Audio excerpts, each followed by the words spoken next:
So, good evening, everyone, and welcome to the first She Leads dialogue. Just few technical information before we are starting. We would like to invite you to keep your mic off during the session, but your video camera on. A small tip about the screen. You can go in,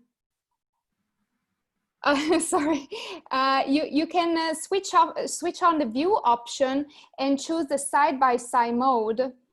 And this will allow you to check both the screen and the speaker.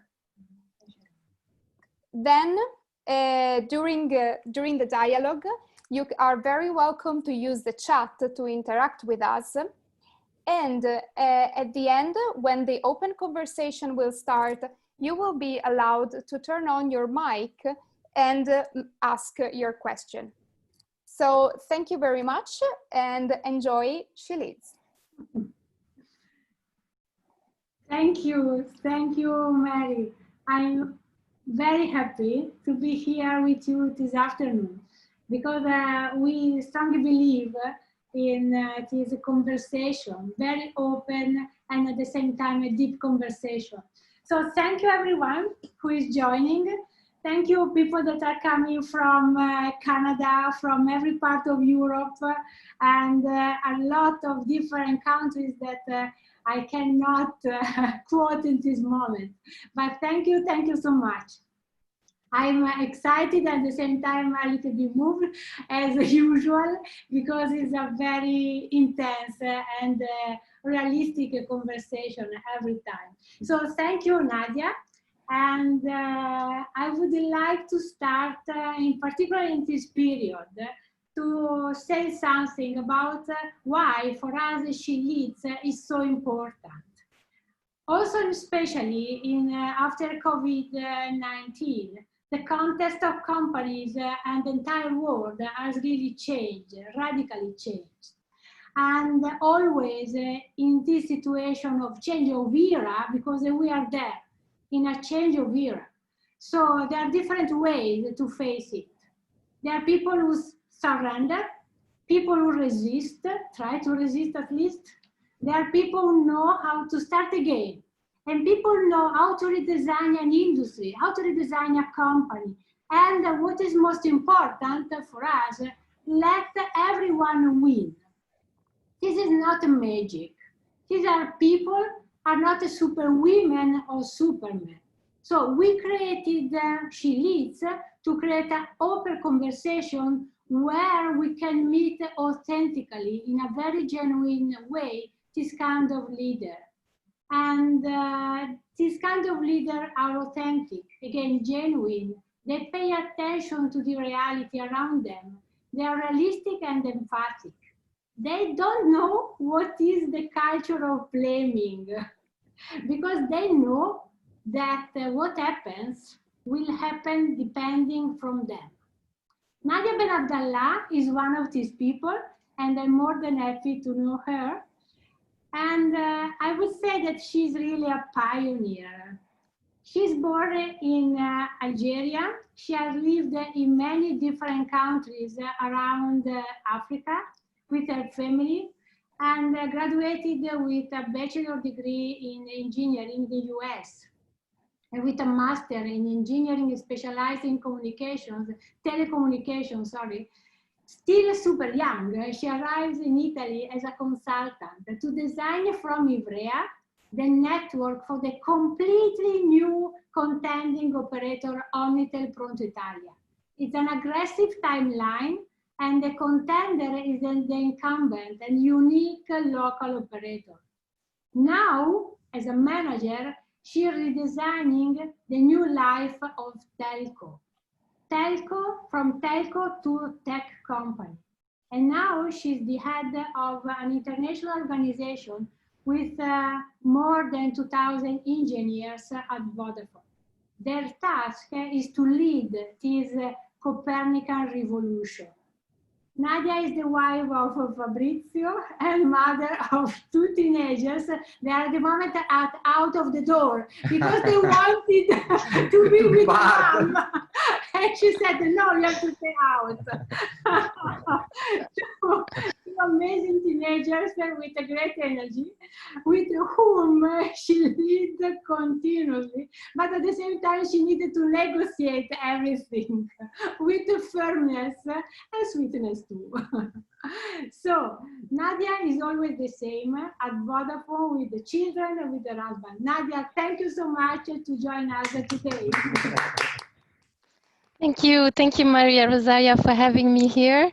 You're always very generous and very much an ego booster.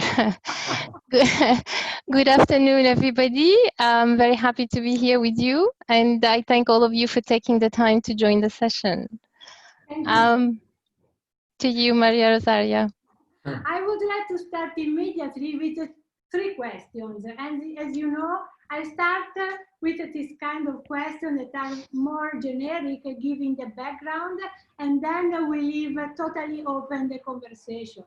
So Nadia, the first question for you is about your amazing experience with this organization that is at the moment the GN.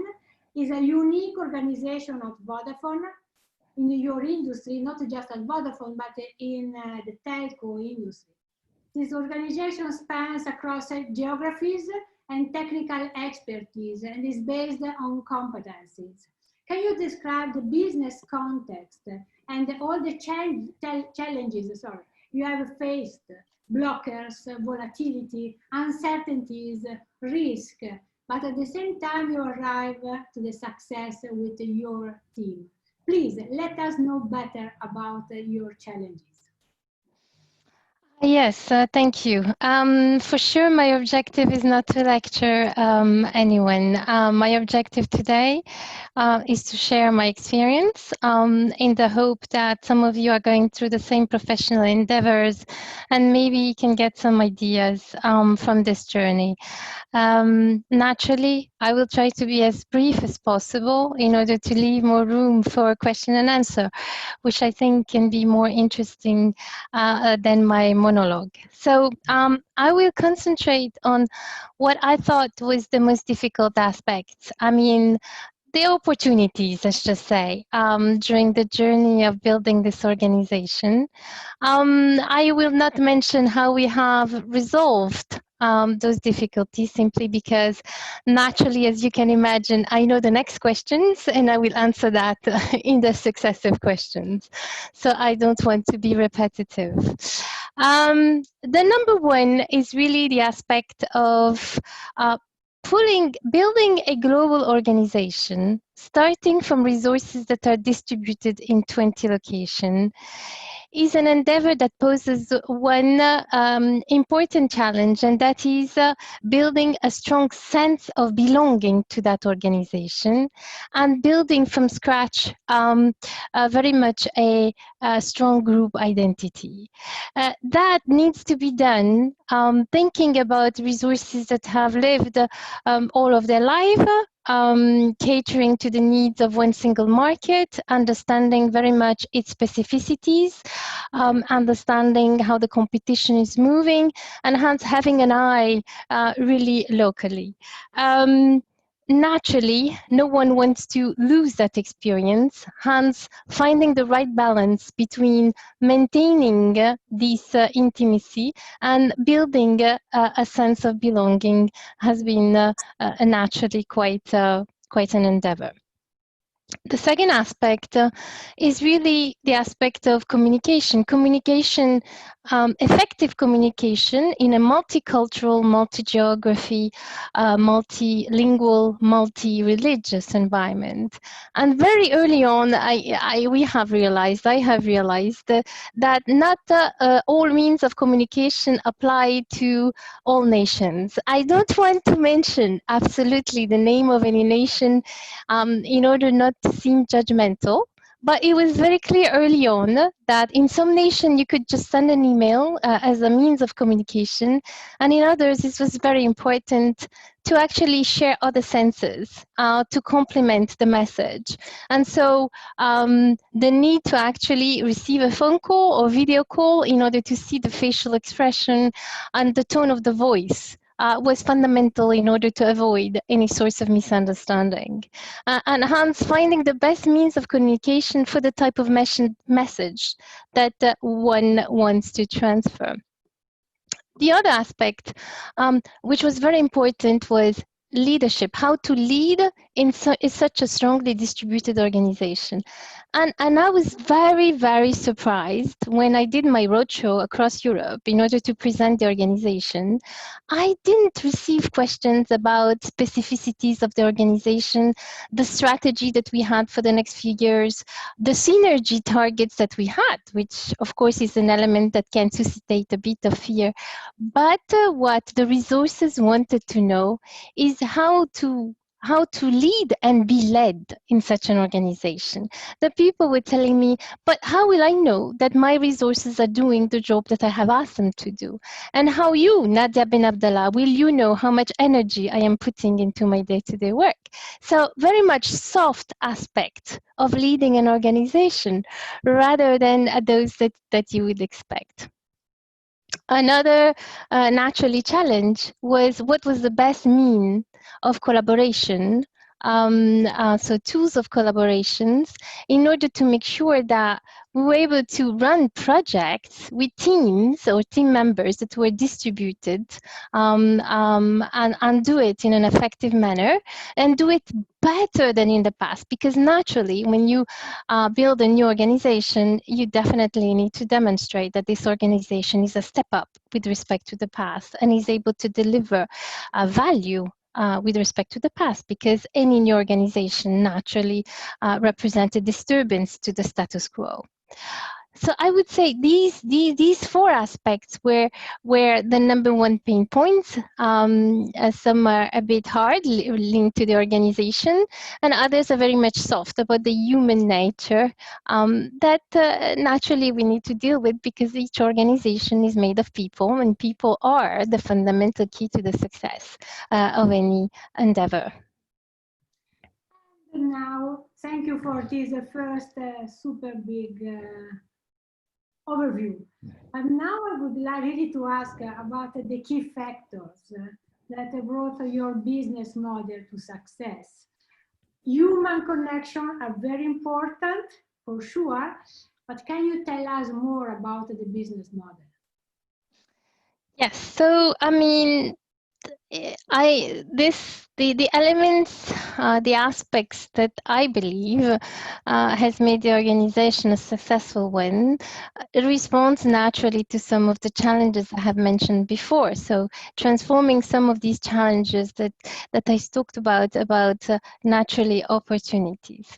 And the number one is absolutely capitalizing on the fact that yes, we are building one organization that is a group organization that is centralized with distributed resources, with one agenda, one direction, and one univocal strategy, but relying very much and not losing the fact that this organization is made of people that are very much entrenched in the local reality, that understand the local priority, the local fears, the local limitations, that see how the competition is behaving, how the competition's behavior is morphing and anticipating, let's just say, their move, and also understanding how the customer behavior is changing and need adaptation. So basically,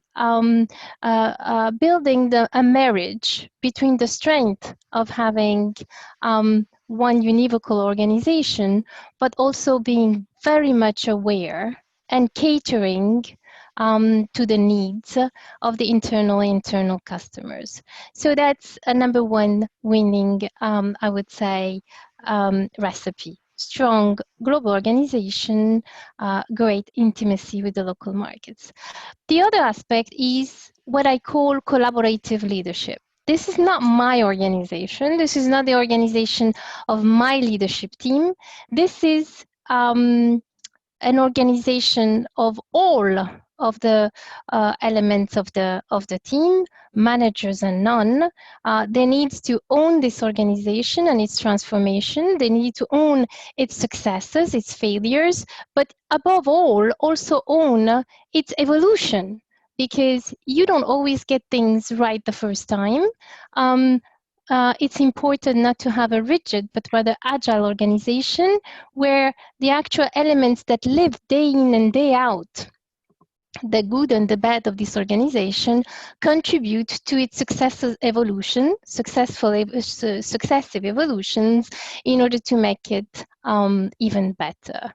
The role of the middle management in such a distributed organization is fundamental, and recognizing that and having a development path for them to bring them on board and to bring the whole organization on board is absolutely also key to the success of the organization.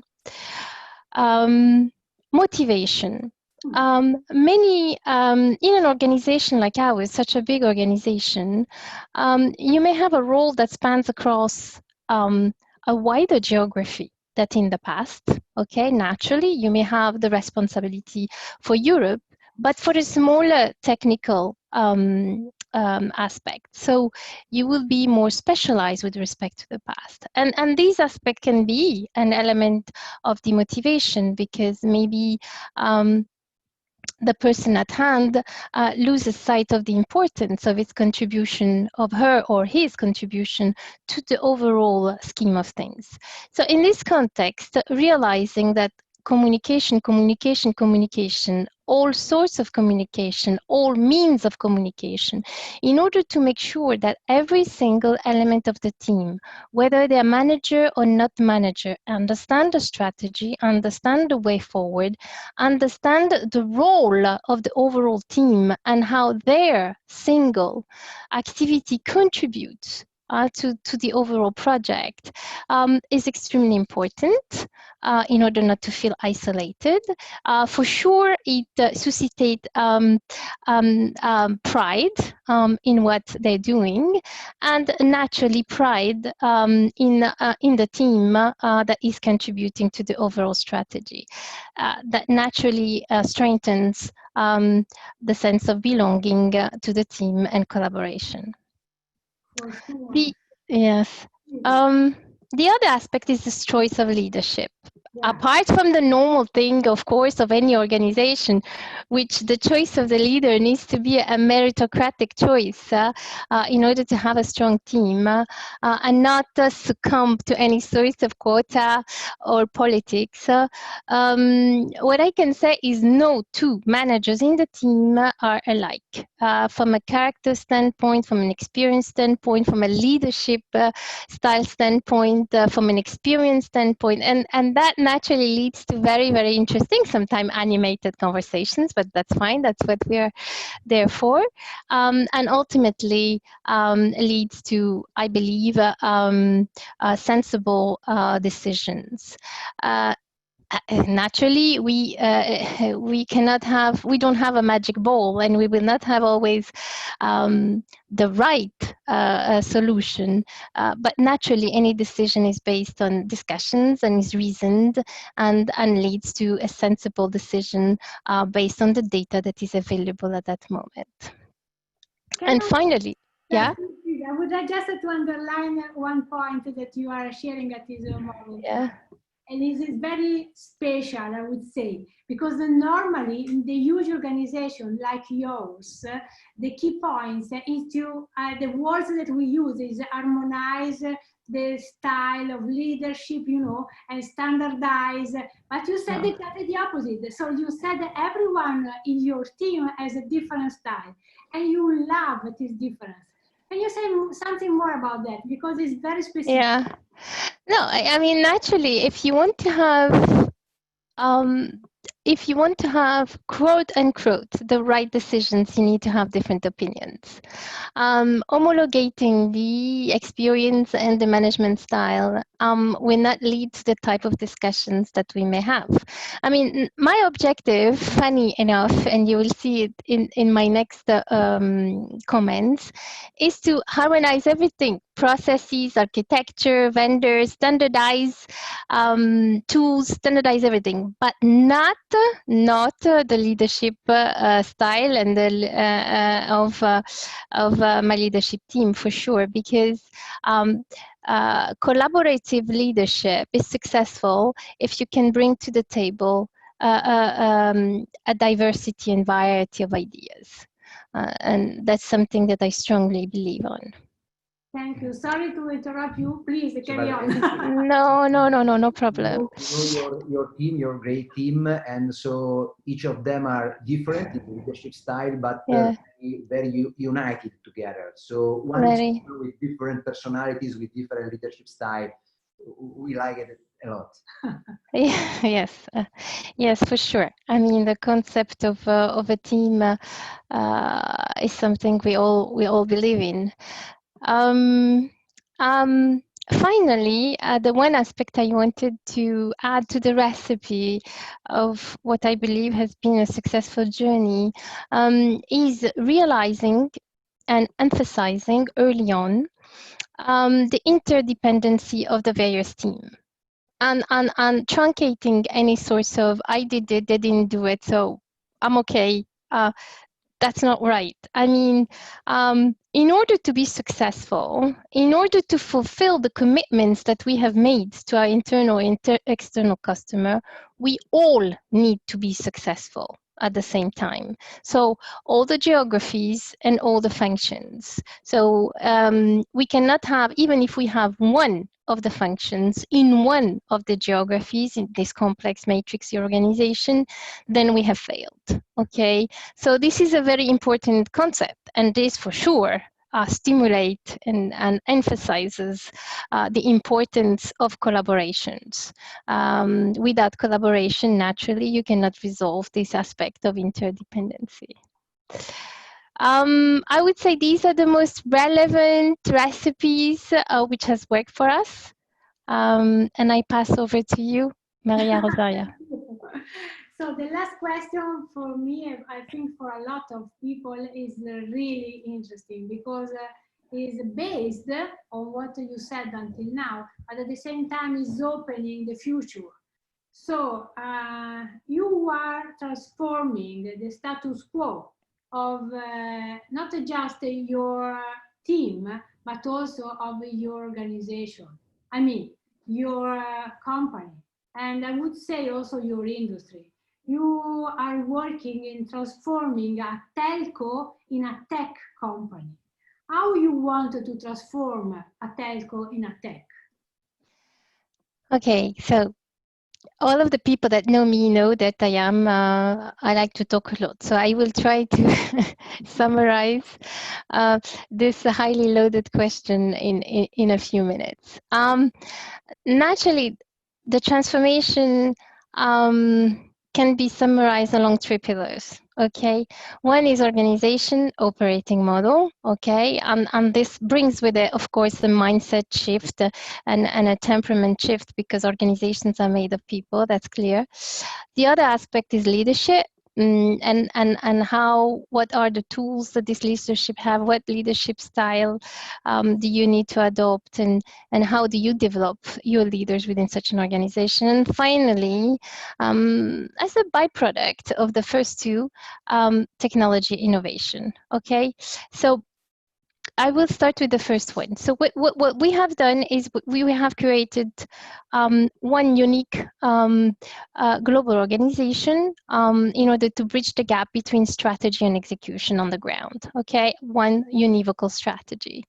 And by doing that, we have enabled, okay, a number of aspects that are not possible when you have a fragmented organization, okay?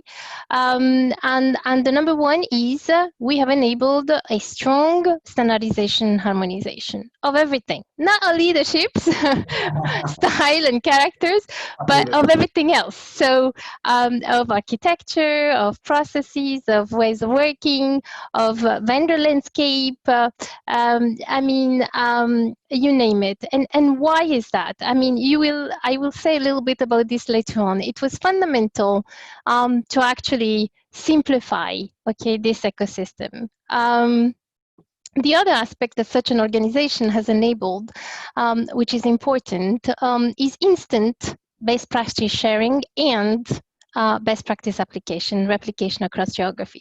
Something that in a fragmented organization is very difficult. You can build a forum, you can build a steerco, you can build a database, and it's enough that one word changes and you may not find whether such an activity has been performed. But most of all, in a lot of the big organization where you have a lot of what we call prima donnas, the concept of not invented here is a limiting factor, right? Because everybody wants to create their own solution, and that can be at the detriment of time, time to market naturally, and money. And so naturally, with one unique organization, this aspect is no longer, let's just say, a roadblock. On the other hand, what we had to build in order to have such an organization is to be able to create an agile organization in a context that does not fit the definition. Okay, so naturally we lived in an era when we were transforming this organization where the word agile organization or squads or chapters was very much fashionable. And if you go and look at the definition of agile, or you get an agile coach, and the number one thing they will tell you is that everybody needs to be in the same country, in the same building, on the same floor, in the same room. Okay, that's naturally not possible in such an organization. So basically, for us, it was very important to prototype and create our own instrument and our own way of working, relying on the strong competencies and the engagement of the team. And not necessarily the teams need to be present physically in order to be able to create their own squads or their own chapters. So basically, what we have done is we have, in many instances, had to actually create from scratch a way of working or way of communicating in such an organization that did not exist in the past. Leadership. From a leadership perspective, naturally, the leadership style and the concept of collaborative leadership is a profound transformation with respect to the traditional man or women on the horse leading the way and everybody following. That's very clear. And this transformation has naturally and intuitively, let's just say, led us to embrace such a style.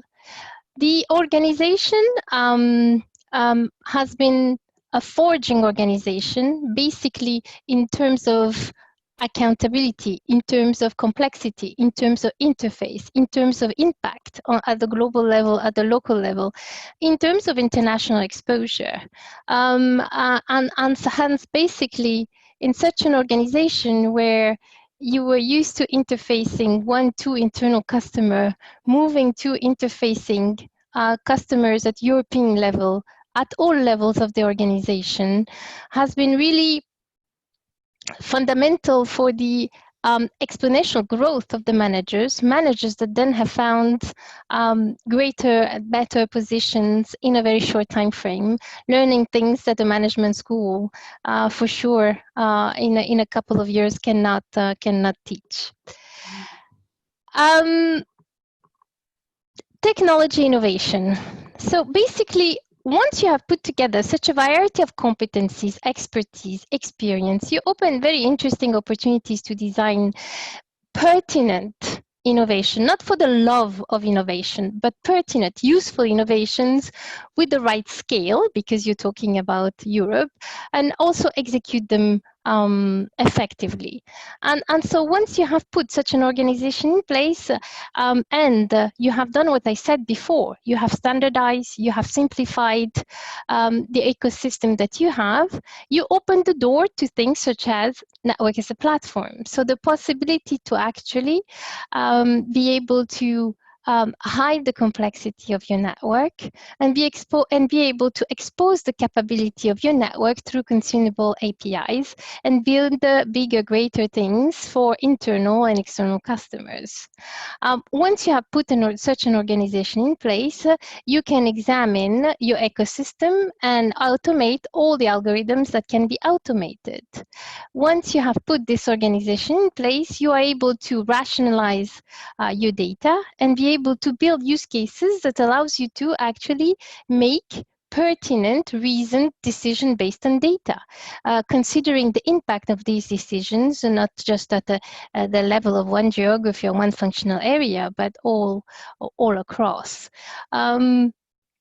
Another enabling aspect, interesting aspect, once you have put in place such a transformation, is also the capacity to be able to share platforms that can be naturally shared from a regulatory, privacy, etc. standpoint, instead of replicating. And naturally, this allows you then to build the concept of platforms that you can grow instead of building vertical services. So this, without going exhaustively into the list of innovation that such an organization can enable, this is just to say that once you have put in place, okay, the competencies, the organization, the ways of working, and you have simplified your ecosystem, then you have the energy, the time, the means, and the tools to be able to innovate and transform, let's just say, your networks through what we call our digital transformation. I think I spoke a lot, and I would like to leave a little bit of time to the people to ask questions. So maybe Maria Rosario, I can stop here.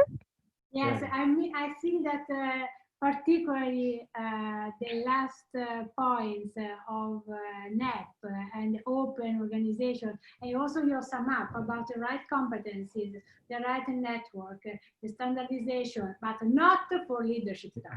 And yes, to really innovate also technically. I mean that this is something super interesting for any kind of industry. So at this point, please, the discussion, the conversation is open. Ask to Nadia what you wanted to know. And share also your experience, if you like. So who wants turn on the mic and speak up? And let's go.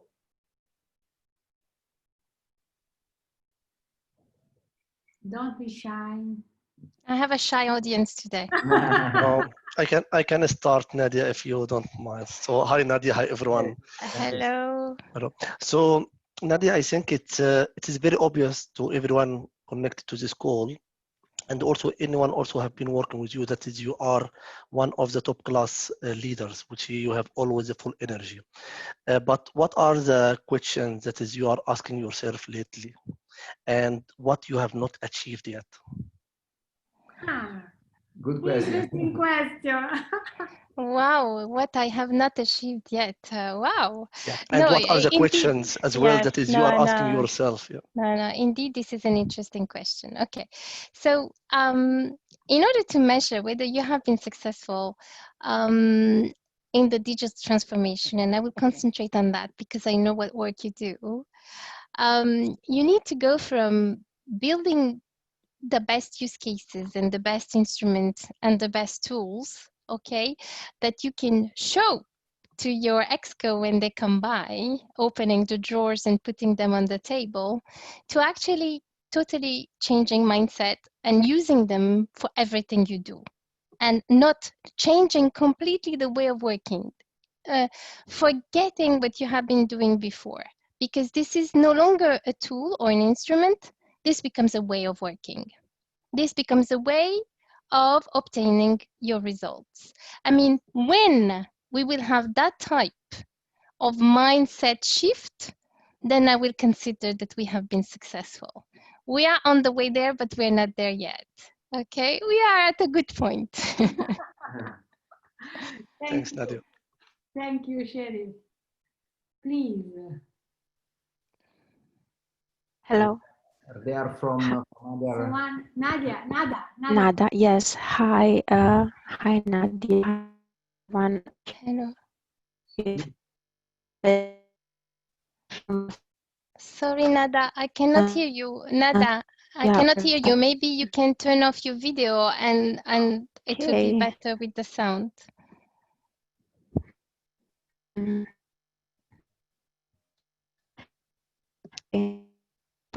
If you want, you can write on the chat your question. Yeah, Nada, it's better if you write. Can you hear me now?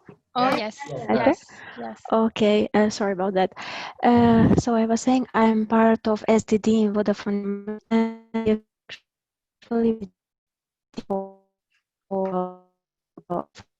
Sorry. Nada, I apologize. We cannot hear you. It's better if you send in a written format in the chat your question and we can answer.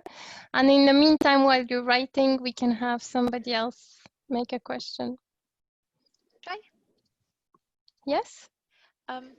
So Nadia, you're obviously, you know that you're a big inspiration for a lot of people. But in your turn, who inspires you? And what is the best piece of advice you've ever received from a mentor or a coach?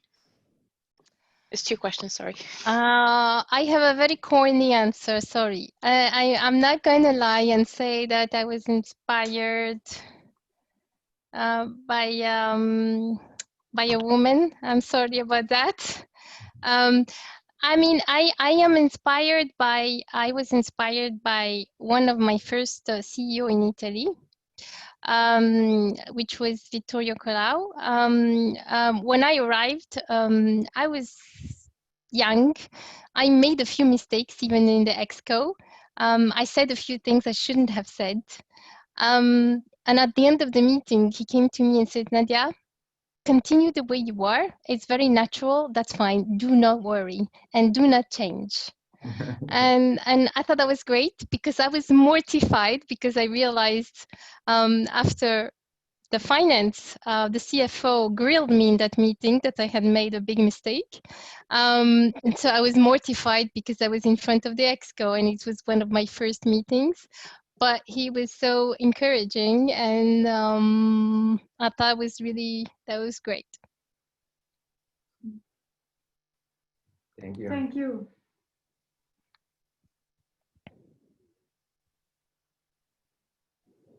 Nadia, we were waiting for your question writing.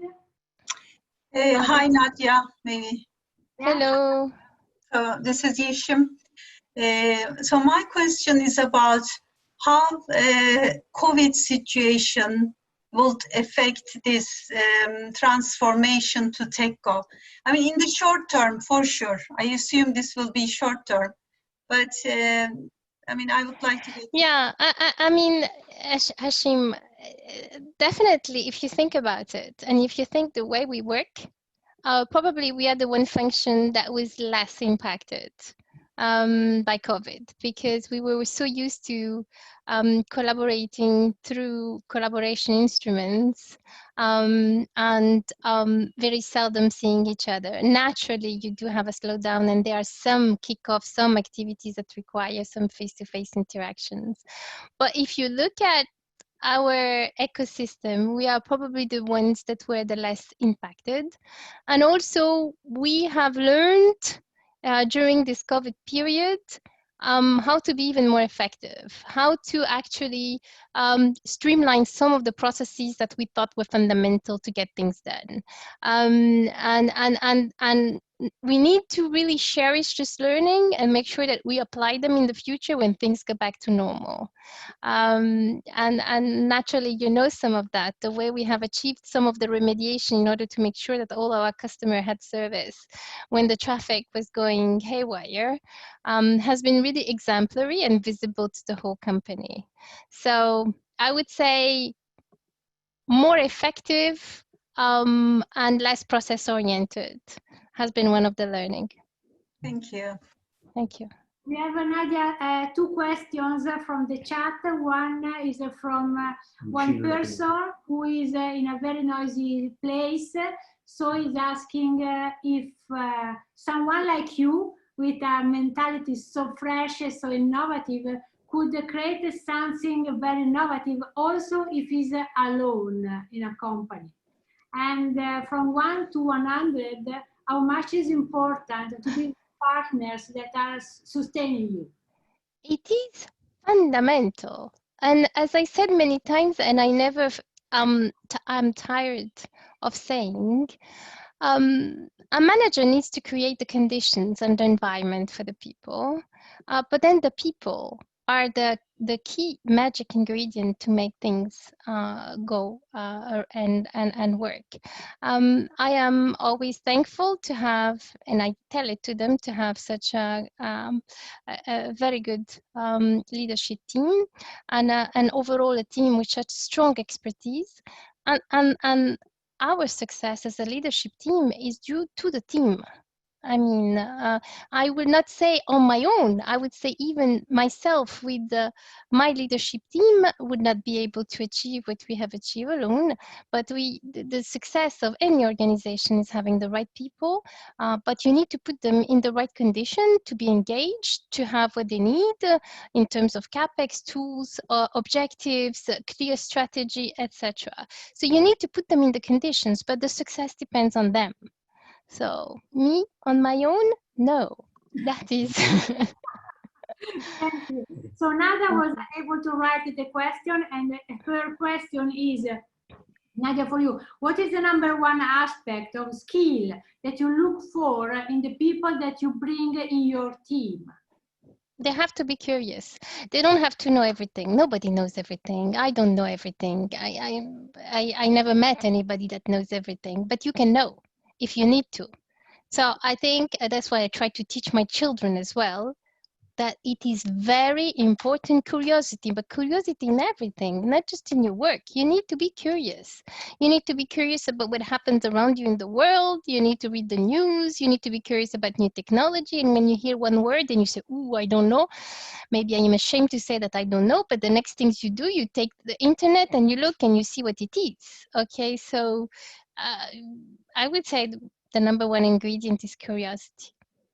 Thank you so much. Please, other question. Hi, Nadia. Thank you very much for your time. I have only one question. What do you think we must change in order to succeed as organization? What we are not doing well, in your opinion? What we're not doing well is, I think,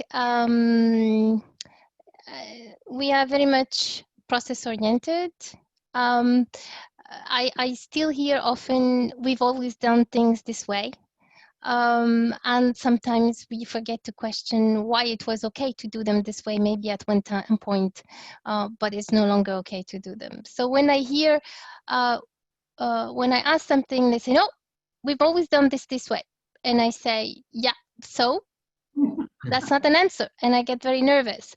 So yeah, I would say that. I mean, really challenging the status quo, in particular when it comes to processes, which are the accumulation of the history, you know, in a company. And sometimes we forgot to question why. Maybe because the circumstances called for them, but today is no longer valid. And so more challenging when it comes to processes that can slow down and can make our way of working more cumbersome. Thank you. Thank you. Thank you. Hi, Nadia, this is Mona. I've got a quick question about how do you define success from your personal point of view? Wow, that's a big one. How do you define success? I mean, I would define success.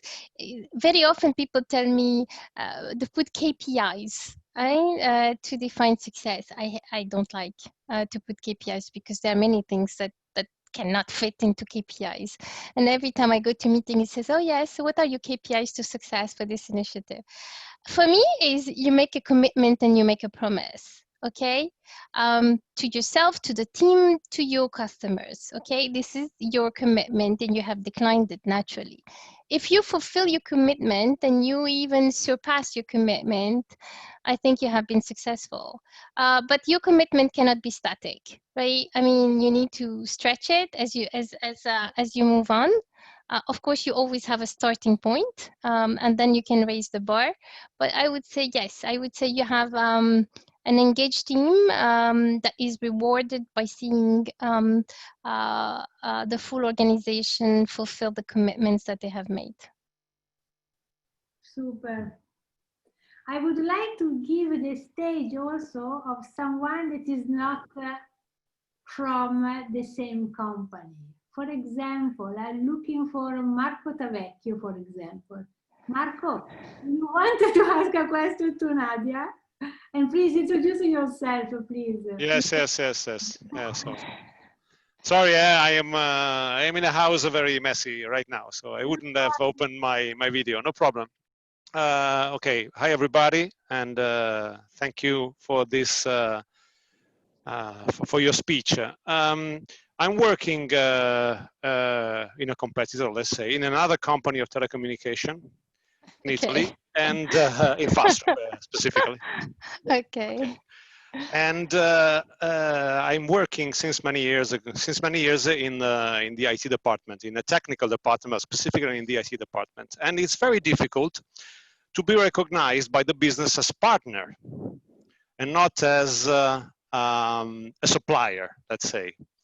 My question is, have you ever met this kind of situation, and how did you cope? Have you coped with that? Yeah, I mean, I can very much recognize your point, even more so in IT. Basically, as engineers and as telecommunication engineers, software engineers, whatever, we are very much used to receiving requirements from the business and we implement, okay? And this has been the history for the past 15 years. And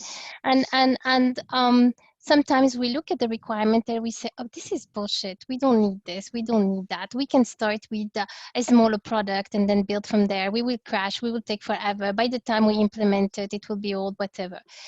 But we don't say anything because we think that it is their prerogative to ask. It is our prerogative to build. That's it. What I try to tell the team, but this is something also that our ex-CEO used to say, guys, you are more. You have more expertise than the people that are asking the things. You can teach them 10 times what they know, okay? So please put that expertise to use. Challenge the business, discuss the requirement, make proposals, say no, push back, because this will make us a more successful company. Because you will put to use all that expertise of all these years. And it's difficult to change the mentality of our people. But it's important that the ExCo supports that mentality and doesn't punish that mentality. And then the people get more courageous to do it. And we have started. We're not there. We're not where we should be. But our team is starting. When we modernize, when we take the opportunity to modernize a new platform, we look at the requirement and we say, okay, let's use money as the element to convince. Guys, there are 600 features requested by you. It costs 15 million. If we have those features, it will cost you 8 million. Tell me, if we even have more, it will cost you 5 millions. Do you want to spend 15 millions and we do only 5 projects? Or do you want to spend 3 millions and I do for you 10 projects? So I think sometimes when we cannot reason with expertise, modernization is a good moment. And money is a good deterrent. Okay, thank you. Thank you very much. Thank you, Mark, also for the question. I would like to ask also from someone that is out of this industry, because I think that what Nadia is sharing is really relevant for everyone. Francisco Zarallo, do you like to ask a question? Please, let's go. Hi, Nadia. Thank you very much for this talk. It's very interesting. I wanted to ask you, I've been working in other company, working with Vodafone for many times now. I'm at Akamai, serving other customers in Italy and Southern Europe. But I wanted to ask you, in these transformation processes, what you put in the center of your transformation? You know, we are making many transformations and we are doing this more and more in an agile way. Do you change the center of this transformation, and what you put in the center of your transformations? What do you mean by center? Do you mean you think more in the end customer? Yeah, naturally. You mean as an element? I thought you were. I wasn't sure you were talking about geography. I mean, physically or logically. Naturally, naturally, at the heart of everything we do is the customer, right? I mean, as a engineering, as a network function, we think about our internal customer and we think about our end customer. Okay, that's natural. And at the end, we want to bring the best performance. We want to build to bring the latest technology, and we want to be cost effective, because if we are not cost effective, we don't have a sustainable business. That's natural. But yes, at the heart of everything we do is the customer, naturally. Today I did not talk about much about the customer. I just spoke about the fact that it is very precious for us to have people distributed on the ground in order to understand the customer needs, because this is a fundamental then input in the prioritization of our interventions. And naturally, in all of the digital scenarios that we are building, the use cases are looking no longer at KPIs, which can be a very vague proxy of the performance that the customer could have, but more of a realistic perceived performance, so a real proxy of what the customer may have. And this will guide all of the investment then down the chain that we need to do in order to make sure that we continue to deliver the performance that our customers is accustomed to. Thank you. Thanks. Super, thank you. I would like, someone wanted to ask another question, please. So I think the last one, then you can... The last one. The last one, I would like to give some space to someone that is out of your industry. For example, Anna Maria Muraru from... You are like at school. You are interrogating people, poor people.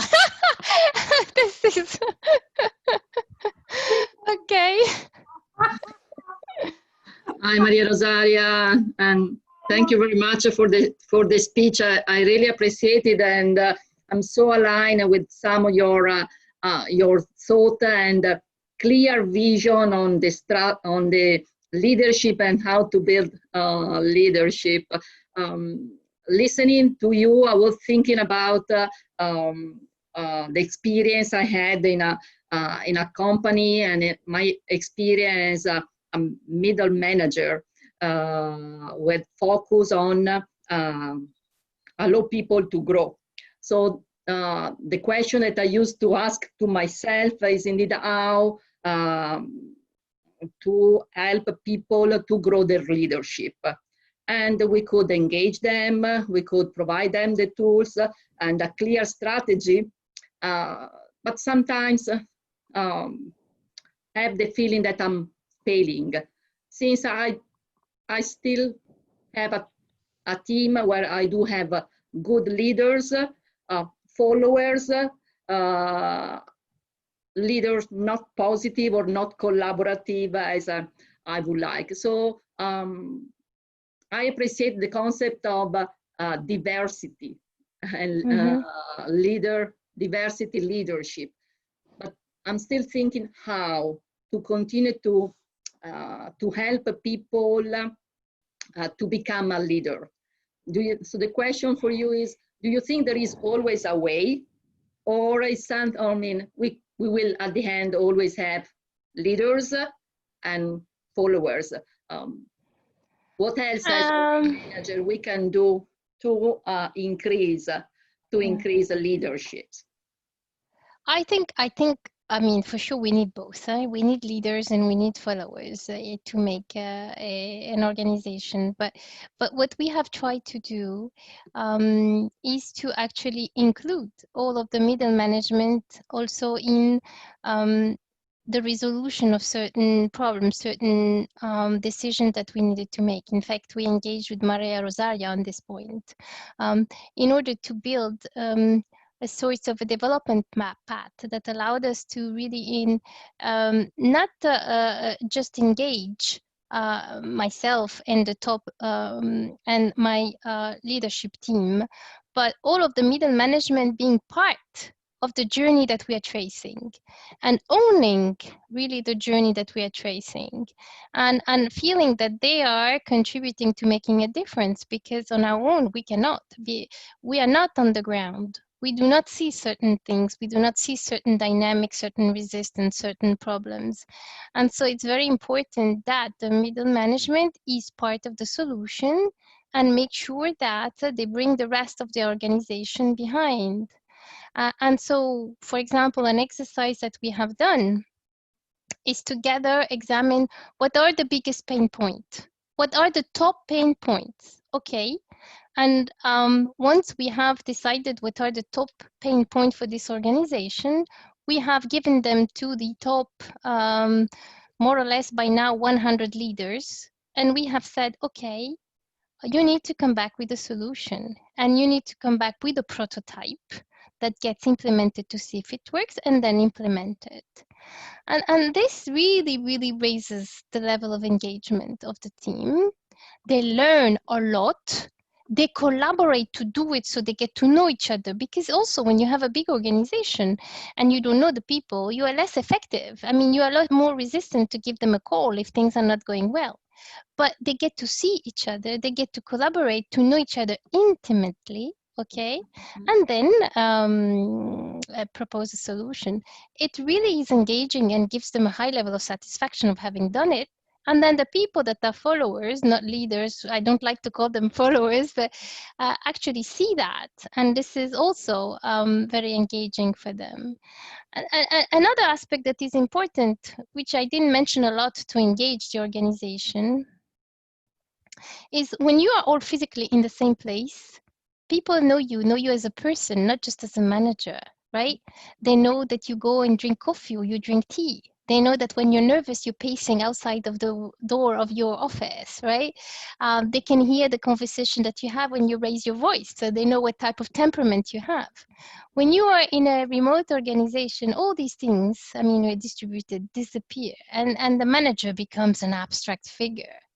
And that's why it's important to give it also a human part. And when you create opportunities for interaction, the human part comes out. And that's why I also said communication, communication, communication. When I talk about communication, it's not just about the strategy, okay? It's also giving a little bit a piece of yourself that makes you more human, and then that allows you then to collaborate better. At least this is what I think works in such an organization. Thank you. Thank you so much. Thanks a lot. Thank you. Rich conversation. Thank you so much. As usual, it's super deep and it's also touching because it's touching everyone. So it's not abstract. It's not the same. I would now I would like to give to you also what are the key points that you are really loving about the conversation with Nadia. Please. So just a minute, because I have a problem here. Okay. So, Matteo, okay, up to you. So, thank you. The slide before, okay. Please, if you can see the chat, so click the button at the bottom of in Zoom, and you can find a link in the chat. So click on the link or copy and paste in your browser. And next please. You will find this screen. So in one word, write down the most relevant key point from the conversation with Nadia. So type your answer in the box and remember to send it. So 3, 2, 1, go.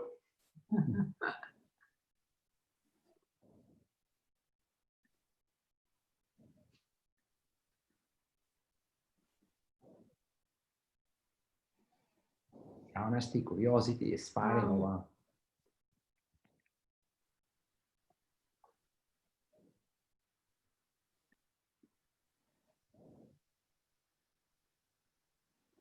Be curious. Curiosity is the Curiosity, be yes. curious, curiosity. Keep a commitment and promises also is on the chat. Yeah, I like it. I like it. Diversity, leadership, belonging also. Belonging, empathy, curiosity again, diverse leadership, yes, not everyone the same. Yeah. Amazing. Personal too, yeah. I really like it, yeah. Fun, there is also fun. Yes, there is for part sure. that help also building new things. Challenges the status quo. Sharp. Sharp, authentic, collaboration, inspiring, engagement, curiosity, yes. I really love what is happening because, again, are not the words that normally you find in a book on leadership, but are the real life of experience of a woman. I really would like that everyone can have more time with Nadia Benabdallah, because if you can listen different episodes, at this time we have not time, Nadia, to tell your episode. But yeah, that will be another time. Yes. on that. But this is super interesting. So we need people, real people, like her and like everyone. Like every one of you, because if you are here, it is a very open conversation, because each of us wanted to, not to be like Nadia, but wanted to be ourselves. We wanted to be ourselves. We wanted to make a difference in a very authentic way. It's not copying Nadia, because the life of Nadia is the life of Nadia.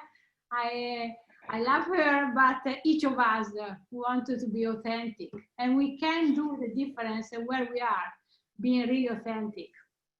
And I want just to say that what you said about leadership, building a new way of working, I think is an analogy, is the same of what you said about the new business model, del NEP, so the network as a platform. Creating network is the same as kind of creating a team in a more huge proportion, but trust the other, put together the diversity with the same purpose, but creating value in the business. So I think you are doing in a consistent way, internally and externally.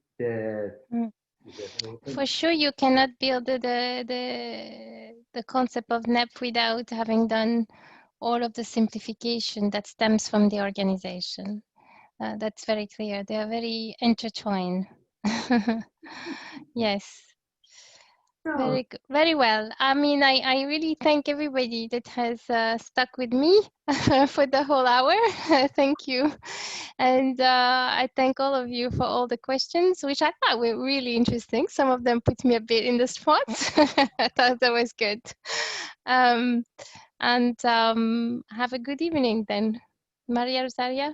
Yes, before, thank you. Yes, before to leave, I want really to thank you, Nadia, because I know how it's difficult this time for you, how you are in a very active period, working, I would say, 24 hours on 24 hours. But thank you to be so generous, to open, to create this space with everyone. Thank you so much. Thank you. Okay. Bye. Before leaving, just one moment to remember you the next step of this She Leads community. So October 16, we will have another conversation, this time with Lorenzo Zanardi, General Manager of Raja. And I want to remember you the next of this year, because the path will continue also in 2021, but we'll have Lorenzo Zanardi, Tiziana Mele in November, and then Marina Veldanova on December. So don't miss also this session. And now really super thanks. I want everyone to turn on the mic for an applause to Nadia. Thank you. Thank you, everybody. Okay. Okay. Bye. Bye-bye. Thank you, bye. Thank you. Bye. Bye. Bye. Bye. Ciao. Ciao. Ciao. Ciao. Ciao. Bye. Vai, ciao a tutti. Ciao, Ciao, ciao. ciao, Grazie. ciao, ciao Nicole. Ciao Maria. È stato benissimo, grazie mille. Next time I call you. You can. I would love to. Thank you. Bye bye. Grazie. Ciao. Vincenzo. Di Martino. Isabelle. Ciao Marco. Eccomi. Ciao Fisico. Grande. Aspettavamo la tua domanda. No, non potevo. Sei super. Bello, Bello vederti, grazie. Anche io, almeno così riusciamo a vederci, visto che ho latitato per tanto tempo. Esatto, esatto. Basta latitare. Noi vogliamo Di Martino. Vieni a trovarci presto. Assolutamente sì. Ora sicuramente la prossima settimana forse riesco a ricavarmi un pochino di tempo, visto che ormai abbiamo ripreso ma si lavora solo da casa, quindi ora ci possiamo anche vedere, visto che possiamo ricominciare piano piano anche a muoverci. Noi abbiamo chiuso tutto, quindi non potevamo vedere nessuno. Noi qua abbiamo tanto spazio, quindi teniamo le distanze, tutto super safe, tranne i congiunti. Ma vedi che sono tutti in stanze diverse e anche a Londra. Vedo. La bellissima sede milanese, non conosco quella di Londra, ma la bellissima sede milanese si intravede. Ti aspettiamo presto. Assolutamente. Un abbraccio forte. Ciao Vincenzo. Ciao. Ciao. Ciao. Ciao. Ciao.